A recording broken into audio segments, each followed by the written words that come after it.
and welcome to this discussion on corporate social responsibility, the first in our autumn season of webinars for PCD Club. Today we're going to discuss whether CSR policies can really be a driver of value in business. Does it create long-term value for shareholders to take a more sustainable approach to their business and investment? So we've got an expert panel ready to unpack all the key issues. We're joined by some members here, PCD members on Zoom, but also by a broader audience on YouTube. Both audiences are welcome to answer questions as we move through the session. In the final 10 minutes, we will close off the YouTube channel and we will proceed to take some final questions from our PCD audience, and we will wrap up the session. So hope you're looking forward to the hour ahead. Before we get into that, I'm just going to allow our speakers to introduce themselves and to explain why this area of corporate social responsibility is of interest to them. So perhaps, Anna, if you'd like to kick off with an introduction and why CSR is of interest to you. Thank you. Good morning, everyone. I'm Anna Josse. I'm the co-founder and CEO of Prism, the Gift Fund, and we are a UK registered charity administering the giving of individuals, groups, and foundations making significant gifts to charities all over the world. So CSR is another way of encouraging philanthropy and getting money out into the sector.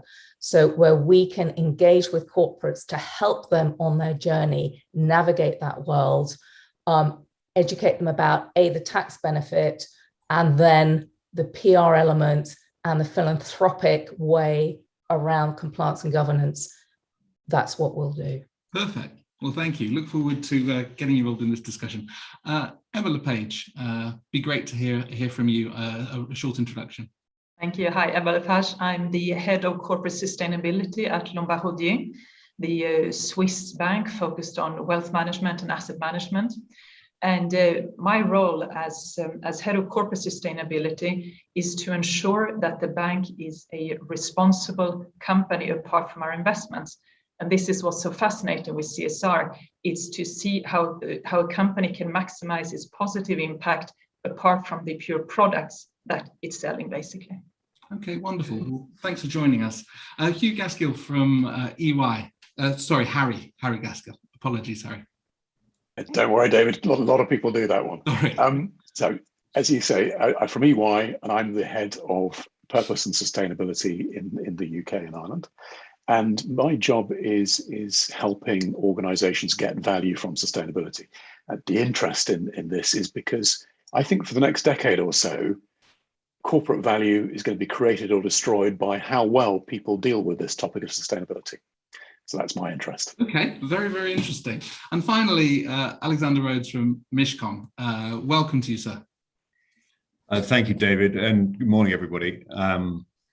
Yeah, I'm Alex Rhodes. I'm a partner at Mishcon Reya, and I head our business called Mishcon Purpose, which focuses on helping our clients really through the transition towards more sustainable business, taking into account ESG factors as a whole. And I think my view probably mirrors those of the rest of the people on the panel broadly, and value, I think, rings very true to us. Okay, terrific. So just to get into the discussion now, I mean, a key question is whether CSR and sustainable investment approach to business creates long-term value for shareholders. Is it a rational business decision to set up your organization and analyze your organization in this way? Perhaps, Alex, I'd come to you first on that. Is it a hard-headed business decisions that people are making when they're looking at sustainability? David, thank you. I don't want to be controversial at the beginning of our session, although perhaps I might just test the premise of or the terminology of what we're talking about, because I think CSR is a phrase and a way of looking at things that has been around for a while, of course, in terms of corporate social responsibility, and I think possibly the real shift that is taking place started before the pandemic and has been accelerated through the pandemic is is possibly more around a vision of corporate purpose. Milton Friedman famously said in 1970, the purpose of business is to make profits, on the basis of a theory around business should do what business does in terms of making money, and everything else will follow. That I don't think is still accepted. I think there is very clearly a wider view of the purpose of business now, whether articulated as, in the words of the Royal Society, the purpose of business is to profitably solve the problems of people and planet, and not to contribute towards them, which has been echoed by the US Roundtable on Business, for example. But I think it's this point around purpose. And I think that's really at the core of this. I think from that flows questions around fiduciary duties. What are the duties of directors? Do they just owe them to the shareholders still, or are they wider than that? And we see the scope of directors' duties broadening. And we see that now in the courts, in the way that they're interpreting things. We've seen it in the UK Supreme Court. We've seen it recently in the Shell case in the Netherlands too. So I suppose my push at the beginning is just to say, I think we're moving from possibly a paradigm where corporate social responsibility is possibly a carbuncle on the business. You carry on doing your business and you're making profits, and you do a bit of CSR on the side. Moving from that paradigm towards one of socially responsible corporates, which is I've nicked from Paul Polman. It's his way of talking about it. Saying actually you have to look at the purpose of your business, and in the way that Emma was saying in her introduction, you have to align everything you do in terms of the way you run your business and the products or services you provide behind that overarching purpose. Thank you for that and getting us underway. I mean, Harry, if I could bring you in on that point of purpose, I know you work with companies looking to find that purpose. I mean, perhaps did you have any thoughts on what Alexander was setting out to frame the debate as we move on? Yeah, I mean, I agree entirely with Alexander. I mean, CSR is a very strange phrase. So when I'm doing CSR activities, I'm being socially responsible. So presumably the rest of the time I'm being irresponsible. Is that right?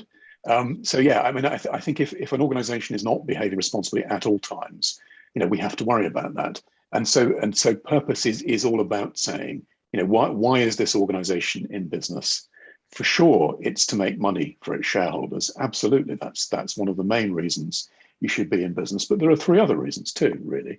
I mean, first of all, you should be trying to create value for your customers, whatever your product is, whether it's a legal service or if it's a physical product. You need to be creating value for them. You also need to be creating value for your employees. That you've got to provide them with a workplace that allows them to thrive and grow. And increasingly, if you don't do that, they won't come and work for you. And then, of course, you've got to be creating value for society as a whole as well. Not just neutral in terms of social value, but your organization should be creating positive social value. So we would see that a purpose-driven organization, a successful one, is an organization that creates value in all four of those areas: financial, customer, people, and social. And that's increasingly becoming recognized, I think, by successful progressive organizations, whether they call themselves purpose-led or not. Okay, thank you. And Ebba, perhaps on this point of purpose, I mean, how do you see that within Lombard Odier? And as Alex said, it's about sort of integrating sustainability into the core business rather than having things as an adjunct. I mean, how do you see that question of defining purpose? That's absolutely key now. I mean, if you see a company that has CSR a little bit on the side, maybe reporting to head of communication, so then it's not serious. It has to be really at the heart of the organization on a senior level. And it's an interesting thing because often a lot within Lombard Odier, we're seventh generation partners, so family business. And a lot of our clients are also family businesses, often looking to asking a question, how can we do more CSR? What do we do? And then we tell them, well, actually, the fact that you have survived for a number of generations, you're doing something right. So let's look at what you've been doing. And often it turns out that a lot of these companies, they have excellent governance, how they take care of their employees even after employees have left, their families, all of this, that they have a lot of responsible thinking and a lot of purpose driven, but they had never actually identified it. And we saw this at Lombard when we did our first sustainability report. There had been an enormous amount of actions over the years, but it had never been put down in paper in one report. And my team and I, we discovered so much that had been done, all from how we had reduced our carbon footprint to how we treat employees, how we try to get more women. And now we finally could put all in one place and say, actually, we're doing it right, but let's build on this and make sure we strengthen it even further everywhere in the organization. Okay, thank you for that. And Anna, I mean, how have you found on the corporate donation side, the work you've done with companies, how a corporate giving strategy has helped them find their purpose or added to the strategy that they've put in place? You know, I think the discussion around this terminology, you know, Alex, you talked about, you know, ESG, CSR, impact investing, is actually quite confusing sometimes. And I think a social enterprise, for example, is proactive in its approach to social change. CSR is reactive. A great explanation was written by the Workforce Opportunity Services. So Tom's, a shoe company, is a social enterprise. We're founded on an idea to create positive social change. Every pair of shoes it sells, it gives a new pair to a child in need. It reinvests its profits into positive social change. An example of CSR, on the other hand, is let's look at Levi's, that looks to reduce its environmental footprint by incorporating sustainable practices in its manufacturing. So the difference between those two companies is in its origins. When Levi's opened for business, it was to sell jeans, and its social programs were reactive. Tom's was created to put shoes on the feet of children in need. So as we look at those two fundamental differences, you know, the corporate world needs to, as Alex says, still, if you're a profit-making entity, that's what you are, how do you bring in and how you encourage them to look at social responsibility? And the other is, that was your raison d'etre from the beginning. So it's a different animal and a different way of functioning. Okay, thank you for that. And Harry, just coming back to you, I mean, how do you see private businesses as well as public companies taking on some of the big challenges of today, such as climate change? How do you see the sort of missions of companies, both private and public, changing to try and tackle some of these issues? And what impact do you think it is for businesses who fail to address, as you mentioned in your introduction, to fail to grapple with these things in the next 10 years is going to become more crucial? What's your view on that? Let's start with the failures, if you like. I mean, and you know, focus on climate change. Obviously, you know, climate change is changing the way that business works, and in some very simple ways to start with. Obviously, it's causing floods, it's causing fires, it's causing heating, and for some businesses, you know, if you've got your factories in Bangladesh, for example, that's going to be a worry. Flooding is probably going to affect you. You know, if your supply chain may well be disrupted by the physical effects of climate change. But climate change is changing a whole load of other things as well. I mean, it's changing consumer behavior. That's happened slowly, but it's picked up real momentum in the last couple of years. So if you can't tell a story about how your product has at least a neutral impact on the environment, then there's a reasonably good chance that your current customers are going to be going somewhere else to buy their jeans or whatever it is they want to buy. So, you know, and again, your people. Amazon has a fantastic sustainability policy now. The reason it created that was because some of its people went on strike and said, unless you do something about this, we no longer want to work for you. And I'm sure it's true of Mishcons as well. But at EY, yeah, our graduates, before they come and work for us, want to be absolutely sure that we are, to be very least carbon neutral. Actually, we're carbon negative, but you know, we have to be able to tell a good story about sustainability and back it up with reality if we want to attract the best graduates. So the risks of not moving, these are increasing, and if people don't change the way their businesses work, change their business model in the jargon, then all of those problems are going to get bigger over the next few years, not smaller. There are opportunities too, but let's talk about those in a minute. The risks of not being alive to this issue are real at the moment. Thanks. And Alex, I mean, do you see any differences between how private companies or high net worth individuals and entrepreneurs are tackling some of these issues versus sort of public companies? Or do you see now encouraging signs across different types of client, different parts of the industry with tackling some of these big issues? Yeah, David, I think we're moving quite quickly towards a time where actually all businesses are going to be public businesses. In some regards, we're seeing the death of the private company in some regards. I mean, if you look at this year, the British government is running a consultation on how broadly carbon emission reporting should be applied, bringing it down from just listed companies into private companies. That's not only, that's just an example. And most of the regulatory and legal pushes in this space are around disclosure. And those obligations are coming on private companies in the same way as they are on public. Of course, public companies feel the pressure much faster, but the push isn't just, as Harry was saying, isn't just from where the law and the regulations are moving. It's very much from your customers, and actually businesses tend to feel that much more acutely and quickly than changes in the law and the regs. Also, of course, where the money's coming from, and big changes in this space are being made through the investment community. And again, I mean, talking on the climate side, I think clearly the investment community woke up a few years ago to realize that they were carrying climate risk because the companies that they were looking to invest in weren't assessing the material risks to their businesses of climate change. And the investors suddenly thought, well, hang on a minute, why should we carry the risk of climate change? It should be the businesses. And so they've started asking questions of the businesses that they're allocating capital to say, please think about whether you've got risks that arise from climate change and tell us about them. And we can then take that into account as to how we make money available and the terms on which we make money available. So, and that obviously applies to private companies. And you're seeing increasingly, we're seeing in practice now increasingly questions in private equity even around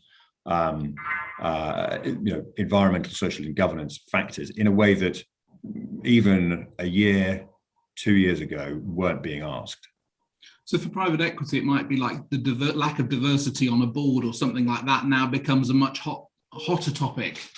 Do you see these issues coming up as more live for even firms like private equity firms that historically perhaps didn't put so much? Absolutely, and in a really meaningful sense. I mean, we had, to give an example, in April, just after we went into lockdown, a deal we'd been working on here, our corporate team had been working on here, fell over because the whole world came to a stop. In the hiatus between the second and the third lockdowns, that came back to life. And in the due diligence questions on that M&A transaction, suddenly there was a whole new chapter in there, which was to do with ESG. It didn't exist in the first round, and it was included in the second round when that deal came back to life. So we're seeing this in a very real way in the private space. Fascinating. So Anna, you in our preparations for this talk circulated a very interesting article from The Economist about trends in American corporate giving and COVID kind of being a trigger to donors actually trying to address some of these problems, as well as like on the diversity and inequality side. I mean, perhaps you could share some of the headlines from that piece of insight. Yeah, I mean, it was in The Economist at the weekend. It was a fascinating piece, just looking at the amount of money that, quote, has moved to the left. So first of all, because of COVID, there was this fear that there would be a downturn in philanthropy. In fact, there was a 17% increase in philanthropy. And I mentioned, I think, the figure, Fidelity, which is the largest donor advised fund in America, gave out $9.1 billion last year. And so people are reacting to George Floyd's death, Black Lives Matter, social justice. And we're not just talking hundreds of thousands, you know, there are sort of lumps of $1.5 billion going into this kind of area, this kind of support. So, I mean, we within Prism also had a brand new collective fund, which is where we have a lead donor raising money from a group of people called Resourcing Racial Justice, that had been thinking of setting up, and literally sort of May, June, as the pandemic first hit and Black Lives Matter had exploded, just went, we need to set up and raise £1 million within 3 months. So yeah, there is a need. And I think, again, just following this conversation, corporates need, I mean, they genuinely care, but they need to be seen to be doing something now, you know, for their own responsibility, for their own governance, and as has been said by Harry, to continue to attract best employees. Okay, thank you. And Ebba, I know Lombard Odier's philanthropy team is very active. I'm sure you've seen some of these trends as well that Anna was remarking on in terms of an uptick in giving. Is there anything you've noticed particularly through COVID from a different team within the bank, but that has some links and parallels to this kind of philosophy? Yeah, I think it's more and more an expectation that companies will provide from a philanthropic angle to society or a community just around them. For example, which we did, building up our COVID-19 relief fund to help communities in areas where we're active. And it's also an expectation we're seeing from clients, because they're often, our private clients are often active philanthropically themselves, and then say, well, what are you doing? You're telling us what to do and be sustainable. Prove what you're doing yourselves. And we see that both in philanthropy and then also in sustainability overall. And there's much deeper discussion today than just a few years ago, where we are also expected to do what we're asking others to do and what we're looking to find in companies, where of course our investment team are working to find the companies that will adapt to climate change, that will profit from it, etc. And the conversations are often two ways with companies. So as a provider, you can no longer not include all this discussion, whether it's, so say, CSR or philanthropy, because you're expected to do the same as everyone else. Thank you. Harry, just coming on to some of the growth opportunities, you know, we talked a little bit about the risk and risks that can be present if companies neglect it, but what are you seeing in terms of exciting growth areas? You know, food tech is one that kind of springs to mind, and quite a bit of copy is written about, but what's your view on seeing opportunities flow through from this kind of mindset? I mean, I think the more you look at this, the more opportunities you see. I mean, you mentioned food tech, and who would have thought that the fastest growing segment, both in hospitality and in kind of food and stuff, is vegan food. You know, I mean, I have a couple of investments in restaurants. I wish I'd put my money in a vegan restaurant. I'd be doing really well right now. So you know, as people change their behaviour, you see all sorts of new product categories being created. And that's obviously true outside food tech as well. Now, you know, if you're a wind turbine manufacturer or you know, you make electric cars, clearly there are new markets for you there. But think of all of the infrastructure that has to sit behind our move to electric vehicles. You know, charging points, battery production, the new components that electric cars need that conventional engines don't need. You know, you see new markets being created that didn't exist a few years ago, and some people ready to fill those spaces, but you know, many of those markets are remaining unfilled at the moment. And so I would, you know, one of the things we do with our clients is we get them to think through what they currently do, what their strengths and competencies are, and how they could apply those things they've been doing maybe for decades into completely new markets. And it's a fascinating exercise. You know, when you see that kind of traditional engineering companies can maybe move into the hydrogen economy, or you know, organizations who have hitherto, produced kind of meat-based ready meals can actually start thinking about artificial meats, artificial protein that looks and tastes very much like meat. And honestly, literally, you can watch the scales drop from people's eyes, and they can see something which they'd previously thought was a real threat to their business, actually, as being probably the biggest business opportunity that they're going to have in the next few years. So it's, whatever it is you do, private business, public business, however big you are, it's well worth thinking about how can I take what I currently do and bring those skills into completely new markets. I mean, do you think in the UK we're well set to capitalize on those opportunities and create jobs? Are there other, across the EY network, you must swap notes with colleagues in other countries. Do you see the UK as, well placed to actually grab these, the opportunity that's available to create jobs in the sustainable fields? Yeah, I think we are. I mean, one of the great things about the UK is that, particularly in terms of climate change, we're at the forefront of that change.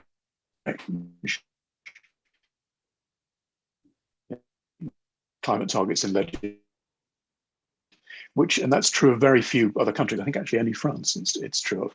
And so we've been thinking about this for a while. We've got quite a lot of innovative startups who are thinking about some of these new technologies. We've got great global universities who are training out a lot of people now who are educated in this area. So I think we are in a pretty good position. I'd probably put the Scandinavian countries a little bit ahead of us because their governments, in terms of regulation and law enforcing this change. But I think probably after the Scandi nations, we're probably next. So yes, this is for corporate Britain, we think this is a really great opportunity.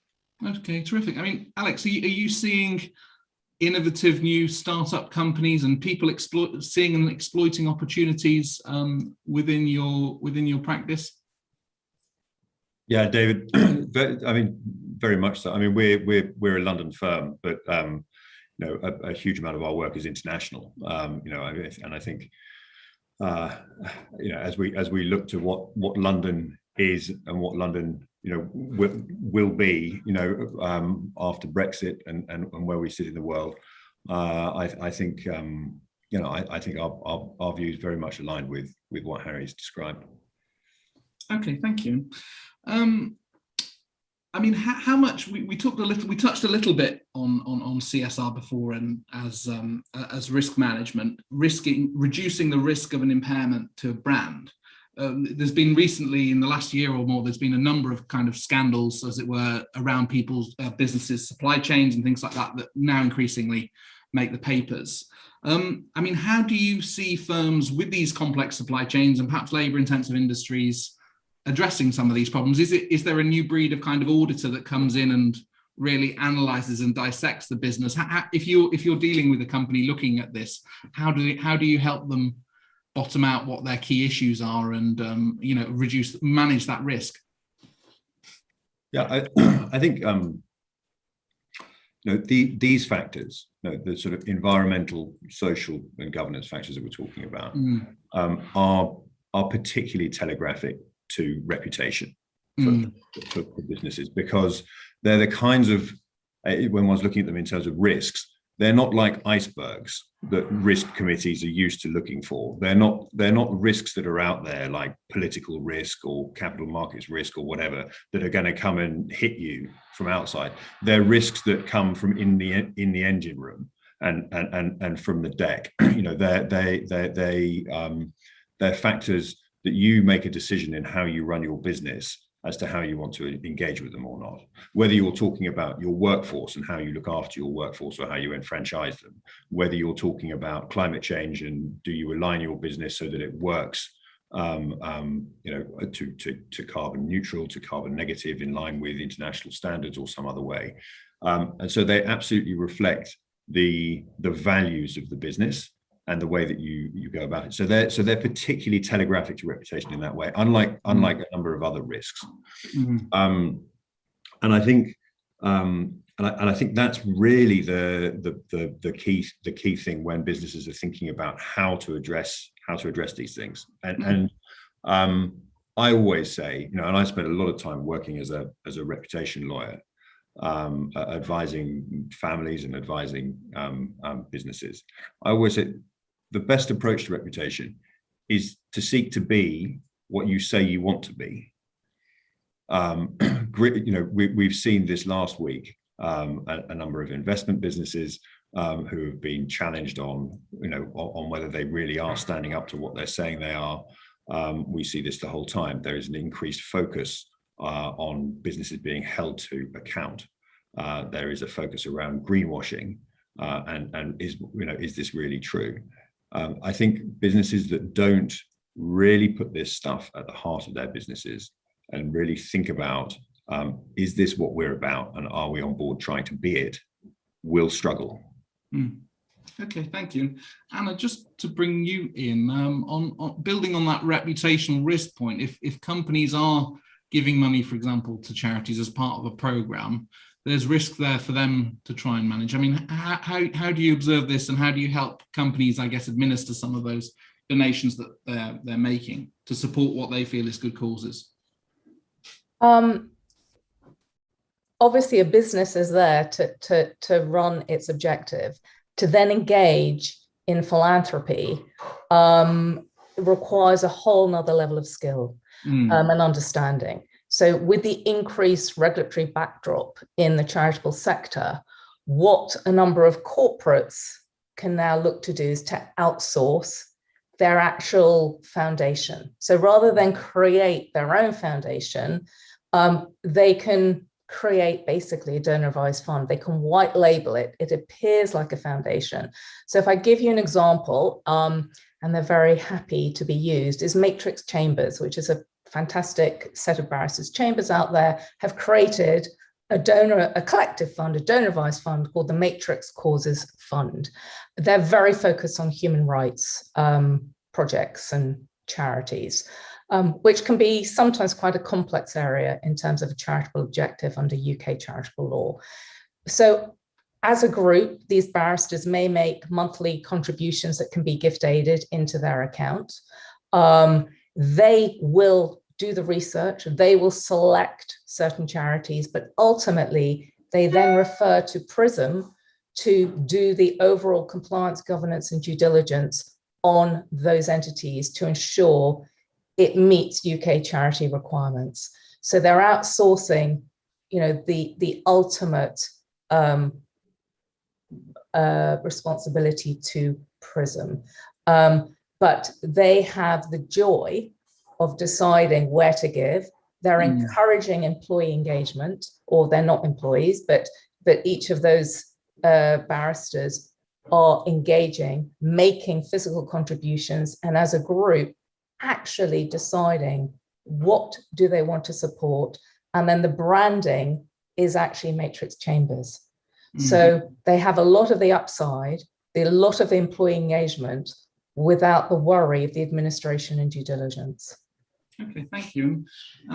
Ebba, just to bring you back in, certification of a company's commitment and approach to this area is increasingly important. As you mentioned at the start, Lombard Odier are a B-Corp. Perhaps you could explain a little bit about what that means and the process by which you achieved and attained that status. Sure, because one of the key points that's really interesting in the whole CSR discussion is that there is not one framework that everyone is following. So it's actually very difficult to compare yourself to others. It's difficult to compare companies you invest in. And of course, being a bank, we sign up to all kinds of different initiatives over the years, everything from the UNPRIs, now PRBs, all types of different initiatives. And these are all great, but they focus on one part of the business, not the PRB, which is now broader, but it's very new. So we were looking for some kind of certification that looked at us as a totality, our entire business. And we found and got to know the B-Corp community and B-Corp movement, and we became certified in 2019. And it's a certification that's granted to companies that have the highest standard of corporate sustainability practices. There's about 4,000 companies globally, a bit more, I think, in about 150 industries, which means that it's actually a really interesting community. And these are not charities, they are profit-driven companies, but who have the aim to go one step further to ensure that their actions have a positive impact as possible on whoever and whatever is around them.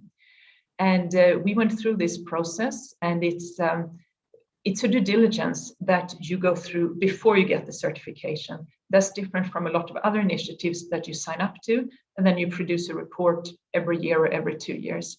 So here, and you go through a due diligence that focuses on 5 different areas. Is your governance, how you treat your employees, what impact you have on the world via your products.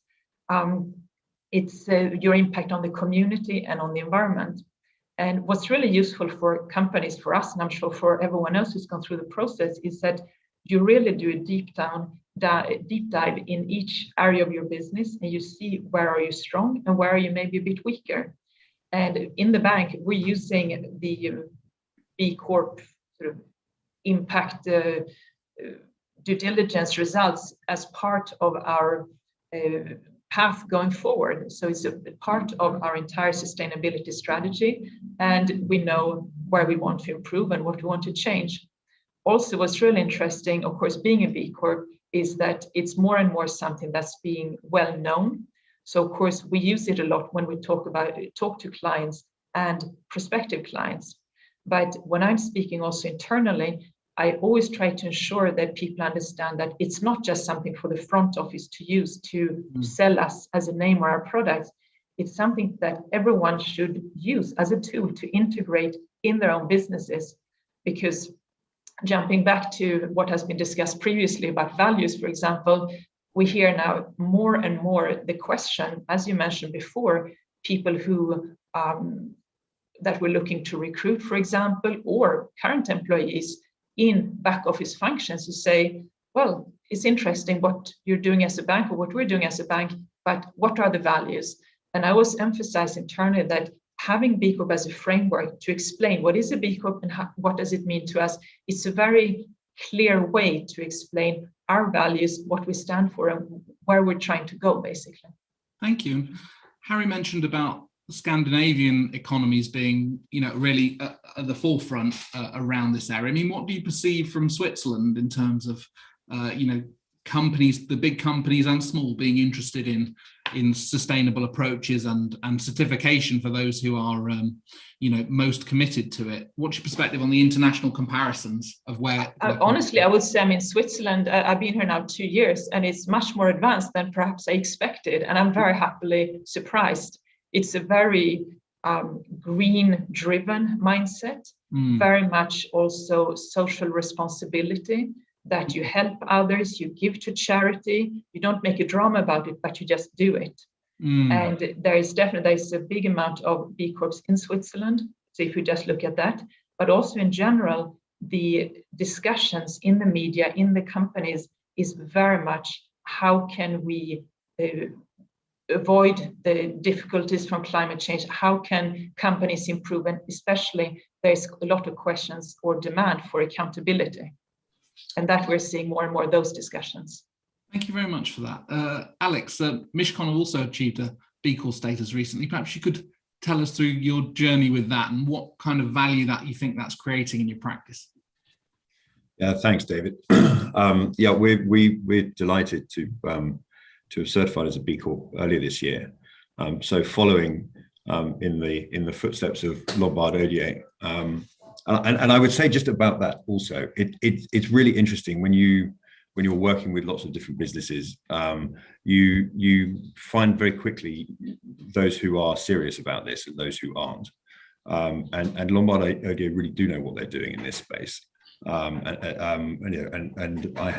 I was lucky enough to spend some time with some of Emma's colleagues a few months ago, going through their investment approach from an ESG point of view, and it was incredibly impressive how they'd thought through not only the approach to investments but also how that mirrored their approach in their own business. And I think that's what we've been seeking to do with our firm. We're lucky. We're a firm that has grown relatively quickly. I mean, we're 80 years old or whatever, but we've grown quite quickly. And we have tried to maintain the culture of the firm by reference to a really strongly lived set of core values. And we've used them very, very actively as the firm has grown, as we've brought in people laterally, as we've brought people up from the behind to maintain the particular culture of our business. I think those values articulate, as we see it, really articulate who you are. And the step going forward to talking about purpose is really one that seeks to answer the question of why you exist. And I think, you know, Emma talked about the B-Corp assessment process, which is very valuable to go through for a business in terms of getting a picture as to what it's like, but also as an engagement process, because you have to bring in the whole business to think about those factors. But one of the other things that you have to do is you actually have to change your constitution. And this goes back to the point around purpose. You have to make a legal change to your articles of association, or your partnership agreement, or whatever it happens to be, the constitution of your business, to say we are committed to profitably running our business and to having a positive impact on society and the environment. And we're committed, together with our financials, to reporting on how we're doing against that positive impact. And so you have to, if you want to, you know, join the B Corp journey, you have to take that approach, that purpose-led approach from the top. And I think that's important. And for us, possibly it's because of the way we go about things, but we did things back to front. We actually made that legal change to our partnership agreement before we started going through internally the B impact assessment.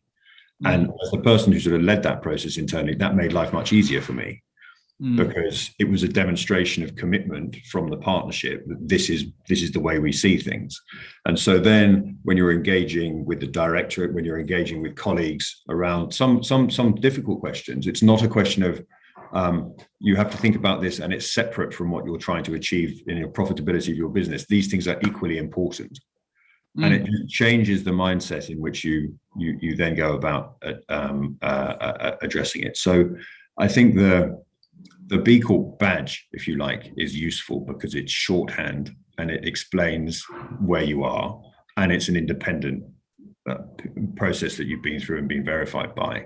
But the real value that comes from going through that process is actually the way that you change the way you think about running your own business. Thank you for that. I mean, just on that point on the culture, I mean, Ebba, you know, you touched on it, that it helps you attract and retain talent. Are you finding now increasingly that talent and new employees and existing employees are motivated and buy into the mission, and then like the credentials around B Corp help, you know, evidence that, but also to bring it into the workplace? How have you seen it improve? I guess the war on talent is a major thing in professional services, isn't it? Bringing in good people. So does this really help on that front? It does, actually. And just to double check that I was thinking the right way, I had a chat with some of my colleagues in HR, and they said that they're actually stunned because just 3-4 years ago, the entire discussion was about compensation, about benefits, what will their work entail. Today, there will always be, whoever the person is, and no matter what role they're looking at, they will say, so what are Lombard's values? Basically, prove your values so that I will choose to work with you. And they said, this is whether it's someone working in HR or in a tech back office, whatever it is.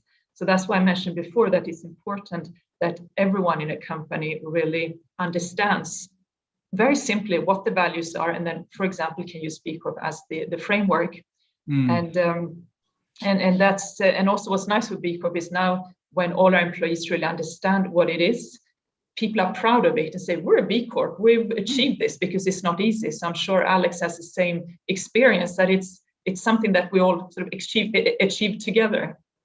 Okay, thanks. And Harry, just to bring you back in, I mean, do you see this point around getting the culture right and having the values of the business being part of something that the employees can buy into as a mission as really important in, you know, attracting, retaining the best talent?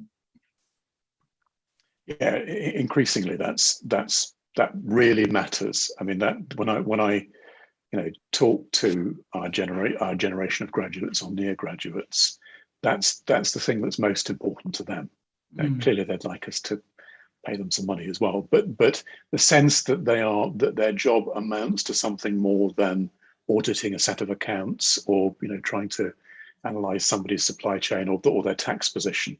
The idea that those day-to-day jobs add up to something bigger, building a better working world is our purpose, is incredibly important to them. And if we can't kind of demonstrate that to them in their lived experience, then we see very rapidly that our attrition numbers go up in very short order.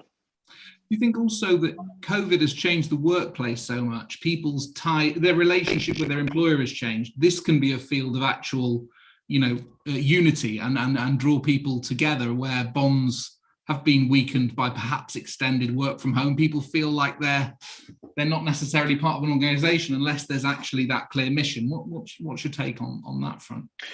Yeah, I mean, in a sense, you can lead us into a whole new sort of area of discussion. But that's right. What is an organisation? I mean, in many people, an organisation was a place, a physical place you went to work, and that hasn't really existed for the last 18 months. So what is it? It's relationships with a small number of individuals you work with now.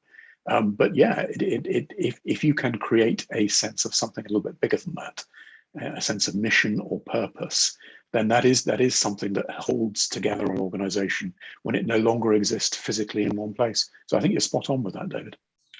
I mean, Alex, do you think from a legal perspective, many professional services firms have had very kind of rigorous work from home, as it were, and a lot of lawyers, are still operating sort of full-time work from home. Do you think that getting these sort of the cultural points, getting the mission clear actually helps you? It must help retain good staff and give particularly those training and coming through something to really buy into beyond just being given a laptop or some infrastructure in a law firm. Yeah. Yes. The nature of the relationship between employees and an employer has completely changed. I think that the reforming of that largely depends on what it means to people, in terms of their relationship with a place. And if it's just a job that produces money and profits, then that is necessarily a different relationship than if that is something that has a distinct culture that one can subscribe to, and one can see that there's a greater purpose that one's working towards. That definitely makes a difference. And on the earlier point around recruitment. For us, our latest cohort of trainees and indeed apprentices that we've been through engaging into our businesses, this has been on the top of every single session that we've had with them. It's really I think it's really fundamentally important going forward. There are big challenges for businesses with their workforces coming out of COVID. There have been big challenges throughout COVID, of course, but these aren't just, well, the office isn't a physical environment anymore. It's what does the reforming mean? How do you get that social capital back? How do you get people to interact so you get the social capital and the incidental benefits of people bumping into each other in those moments? Getting people back into the office is largely, I think, going to be driven by what they see that the function of that employment relationship is. Okay, thank you. Harry, just coming back on certification, I mean, you work with companies of a wide range of industries. We've obviously got, a financial services firm here and a law firm that have gone through and become B-Corp, which is fantastic. But when you're working with customers looking at how they can evidence their credentials, what are some of the challenges across working in different industries, and how do they kind of start to navigate to make the steps they want or need to in their business? Yeah, certification is really tricky. I mean, congratulations to both of you on becoming B Corps. That is the gold standard for progressive businesses, no doubt about it. But as both Alex and Emma said, it is a very complicated process. It's a very time-consuming, very expensive process, and I suspect most businesses, even if they want a good find that B-Corp is probably not quite right for that reason. And so the question here is there a lower level of standard to which you can aspire? There are lots of people thinking through that problem at the moment. I mean, if you are doing good things, if you're changing your business to become more progressive, how do you demonstrate that? We, with the rest of the big four accountancy firms, did some work with the World Economic Forum last year to construct, if you like, a kind of set of measures that allow companies to report not just on their financials, but on whether they're making a difference to people, to social issues, to customers. So there's that framework that people can now use to base their annual reports on. That's not certification, but it's a way of demonstrating that you're having impact outside your financials in a much wider set of areas. But this is a very, very tricky area, and I don't want to kind of go into the details of carbon accounting, but even demonstrating a company's carbon footprint can be a very hard thing to do. So one of the things we are going to have to do over the next few years is create a set of internationally accepted standards for things like carbon accounting that are going to allow people to demonstrate that when they say they're doing good things, actually the output of their business is the delivery of those good things too. But we don't have time to wait. I mean, organizations shouldn't wait until those standards are developed before making a change. Make that change now. We have to cut our emissions drastically in the next 10 years, and given the speed with which kind of the accountancy industry works, it's going to be a while before those standards are ready. So let's act now, and then the standards will follow that to demonstrate the impact of our good actions. Okay, thank you. Well, we're going to cut our feed to YouTube now. Thank you so